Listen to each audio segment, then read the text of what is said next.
Okay guys, today we're going to be working on the Dodge Neon SRT4 Turbo 2005. So it's got the newer limited slip diff, has a little LSD in it. I'm going to be fixing the coilover on it, and it's a little bit loose. If you guys are running aftermarket coilovers, those locking rings are super important. They need to be tight on the top and bottom, everything lined up, matched perfectly. You can honestly even get a really cheap set of coilovers on eBay if you get the right spring rating. I know it sounds crazy, but if you're on a budget, I've been running eBay coilovers for a long time, and I got the same. They're not too stiff because I got the same spring compression rate per inch on. I'm probably saying that wrong.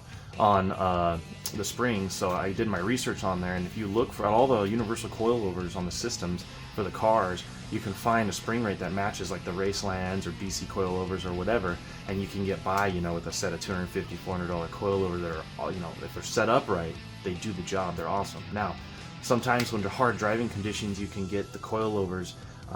The locking rings will loosen up, so you got to get in there and tighten them. You'll start hearing some clunking and some shifting during turns and stops and takeoffs. So I'm going to show you how to do that today. Let's go. Okay guys, we got the tire off. We're looking at these locking rings, and I'm getting some knocking, and you see it's loose. I was getting some shifting. You can't see it right now, but I can show you a way you can tell. You can actually, the same way you check your wheel bearings, you can check your shock to see if there's play. Let me show you. Alright, here's what you don't want and how you can know your shock tower is loose, your coilovers, your locking rings are messed up. Same way you check wheel bearings. You see this? You don't want that. You can, at the bottom and the top, you want to rotate it or rock it back and forth. So that's how I know these guys are loose. So let's take the tire back off.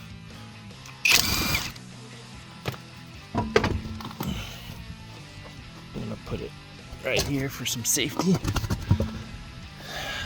Now, like I was saying, it's not tight, and what happens is this during stops will shift just slightly, ever so slightly back and forth, because these are the base foundations for it. These have to be tight. And what you really need is these guys, and you need them. They're the specialty tools for these locking rings on the coilovers, coilover wrenches, and you hook them just in here, and you want to tighten them up.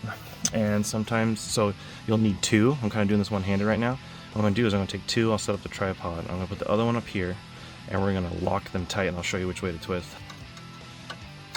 So this one needs to go this way, and the other one I believe needs to go the opposite way, and you can push them real tight.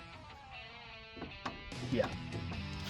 And I'm trying not to throw my alignment off too much. I'm trying to keep them, so I'm going to twist it back a few, and then I'm going to twist it back into, so it moved a little bit to the right, I moved it back to the left, keep my alignment good, and now I'm tightening these down. Ugh, there we go, nice and tight. Look, no movement. This is what you want. You don't want any movement or play. So now we're going to put the tire back on, and we're going to check it. Another tip for these locking rings, you got to make sure these two are tight against each other.